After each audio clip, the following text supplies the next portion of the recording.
नई संहिता के जरिए जिन औपनिवेशिक ब्रिटिश कालीन कानूनों से मुक्ति पाई गई है और आज के परिप्रेक्ष्य में व्यावहारिक कानूनों को लाया गया है, उनमें प्रमुख है राजद्रोह कानून का हटना।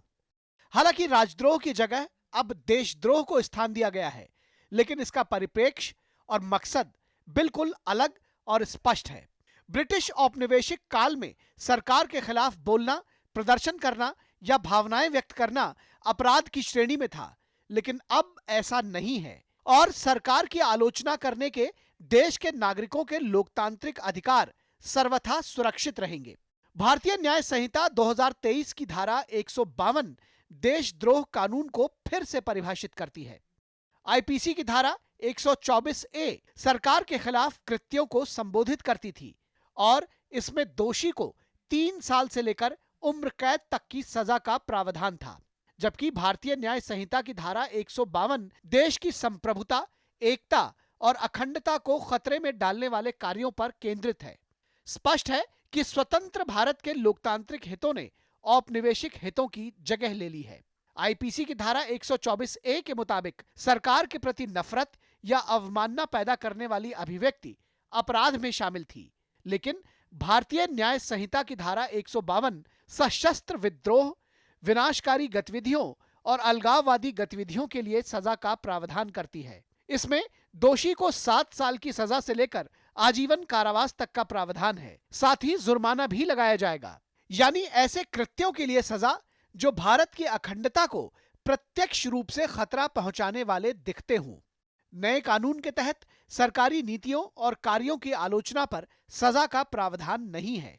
कानून में इरादे की आवश्यकता को जोड़ा गया है, जिससे प्रावधान की सीमा और विस्तृत हो गई है। अंग्रेजों ने बनाए हुए कानून में लिखा था 124C सरकार के खिलाफ की गई बात, बीएनएस धारा 152 जो इसकी जगह आई है, भारत की संप्रभुता, एकता और अखंडता को तोड़ने वालों पर इस धारा का उपयोग है। नए कानून में सजा के भय के बगैर विचारों को व्यक्त करने के नागरिकों के अधिकार को सुरक्षित रखते हुए उन गतिविधियों के खिलाफ दंडात्मक कार्यवाहियों को सुनिश्चित किया गया है जो राष्ट्र के लिए खतरा उत्पन्न करती हैं। जाहिर है, यह संतुलन लोकतांत्रिक समाज को बरकरार रखने के लिए बेहद अहम है। सीआरपीसी और एविडेंस एक्ट हमारा भारतीय न्याय संहिता, भारतीय न्याय साक्ष्य संहिता और भारतीय साक्ष्य अधिनियम से ये जो है रिप्लेस हो रहा है। भारतीय न्याय सुरक्षा संहिता इन सब के साथ रिप्लेस हो रहा है। और हम जैसे देखते हैं कि इतने लंबे समय से जो एक अंग्रेज़ों की मानसिकता भारत में थी, इसको ख़त्म करने के लिए इन तीनों कानूनों को भी बदलना बहुत ज़्यादा ज़रूरी था। आतंकवाद से पीड़ित प्रताड़ित रहे हमारे देश के कानून में अब तक आतंकवाद को न तो परिभाषित किया गया था और न ही आईपीसी के तहत इसमें सजा का उल्लेख था। समय समय पर टाडा और पोटा जैसे विशेष कानूनों के जरिए आतंकवादियों और आतंकी गतिविधियों से निपटने की कोशिश होती थी। पहली बार आतंकवाद शब्द को भारतीय न्याय संहिता के तहत परिभाषित किया गया है। नए कानून के तहत भारत की एकता, अखंडता और सुरक्षा को खतरे में डालने, आम जनता या उसके एक वर्ग को डराने या सार्वजनिक व्यवस्था को बिगाड़ने के इरादे से भारत या किसी अन्य देश में कोई कृत्य करता है तो उसे आतंकवादी कृत्य माना जाएगा। इस दायरे में मृत्यु, चोट, संपत्ति को नुकसान, आवश्यक आपूर्ति में व्यवधान और बहुत कुछ शामिल है। आतंकवाद की परिभाषा में आर्थिक सुरक्षा शब्द को भी जोड़ा गया है। किसी सार्वजनिक पदाधिकारी को मौत के घाट उतारने का प्रयास आतंकवाद के दायरे में आता है। सार्वजनिक सुविधाओं या निजी संपत्ति को बम, डायनामाइट आदि से नष्ट करना अब आतंकवादी गतिविधि होगा। भारतीय न्याय संहिता की धारा 113 में आतंकी कृत्य का दोषी पाए जाने पर मौत की सजा या उम्र कैद हो सकती है।